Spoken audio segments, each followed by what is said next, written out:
want to talk about this stuff first, the foundation and coming back here and doing it. We've talked about it. We've documented it. You were Walton Payton Man of the Year nominee. That had to mean something to you to see what you've been doing for the last handful of years in this place and in Jacksonville.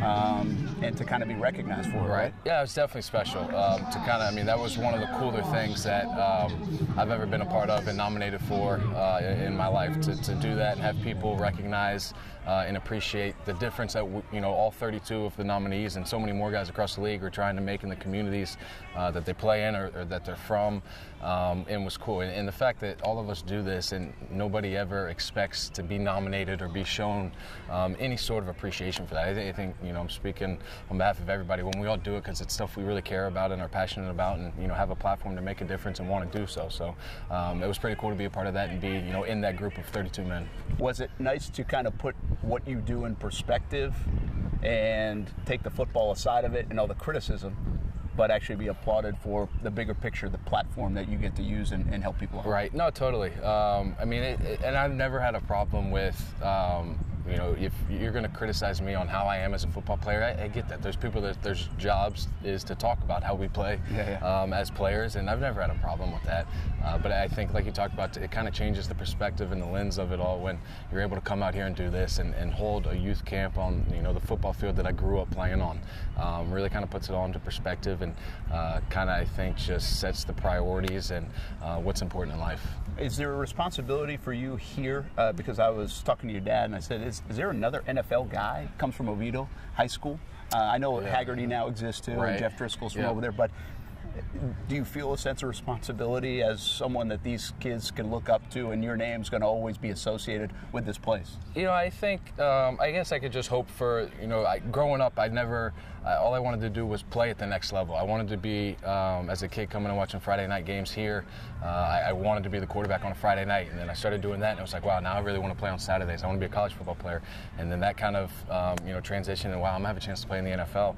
And, I hope that, whether I've carved the path or whatever you want to say, I can be a guy that kids can look up to and say he went through the same programs that we went through, he lived in the same place, he went to the same school, he sat in the same classrooms, and he made it to the NFL. So hopefully give kids the hope that it's possible and they can do it as well. That being said, I also feel like there's a sense you come home and there's an appreciation for Blake Bortles. I mean, I know sometimes in Jacksonville that's not always the case from a football, or in the world you live in, it's not always the case, but is there almost a sense of comfort here that people they know Blake Bortles and they think Blake Bortles is cool regardless of stats or what anybody else is talking about? Right, yeah, this will always be home, and there's so many people, and that was because you kind of get in the fishbowl, right? Living in Jacksonville, you get in the fishbowl of, everybody thinks I suck, everybody hates me, everybody this, everybody that, and be able to come here and hang out with everybody and see so many people that were, huge parts of my life growing up and mentors to me, and you see that they don't care how you are as a football player. Like you said, they know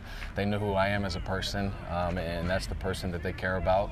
And anything else, football-wise or sports career-wise, is kind of just extra, good or bad. It's part of it. I heard something today when you walked in here. I told you this. I don't think I'd ever hear.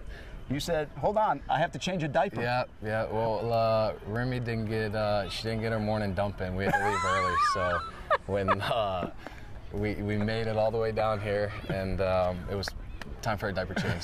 So how's dad life? It's awesome. She's incredible. It'll be a challenge to go to California and be that far away from her, but figure out ways to see her as much as possible. Does it change you?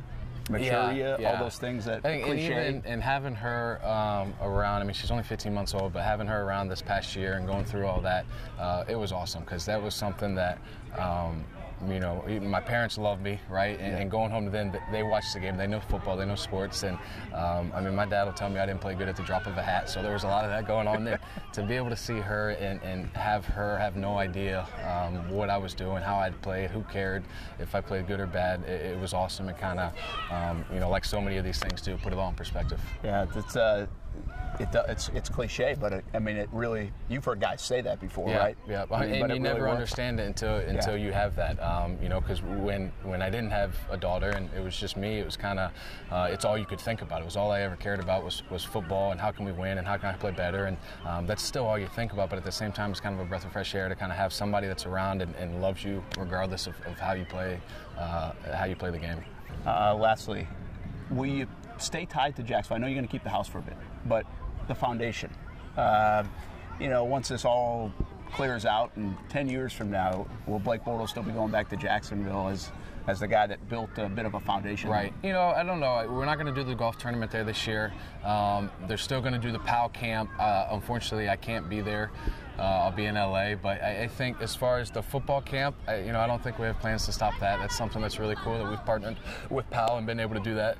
And it's been awesome. And I don't know, maybe we move the golf tournament down here to Oviedo and do it down here around the same time as this. So it's all kind of stuff we'll figure out.